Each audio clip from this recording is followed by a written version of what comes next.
Быралгы бахылай кенттик сатирик прозаига анабыт кохонун бүгүн хиха аган этинделдик көңүлден.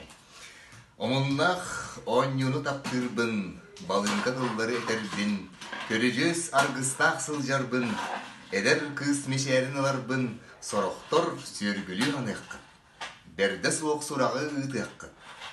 Модорон рифманы тухан коччоккой кохону аярбын, ардыгар алыстык катыган сыанага артыстан ахырбын. Сорохтор электи күлөккүт, үгерги үэхеттен көрөккүт. Кыралан меник таболдарбын, үрүнү хараны өйдүүбүн. Сирдег улукко түбүкке, үөрүннең сыhыаны көрдүүбүн. Ньоғоқтоқ санаға береммет, күлүүбүн жолбунан ағабын. Өрү күле өрі хүджін, күнді бар жыным норотум.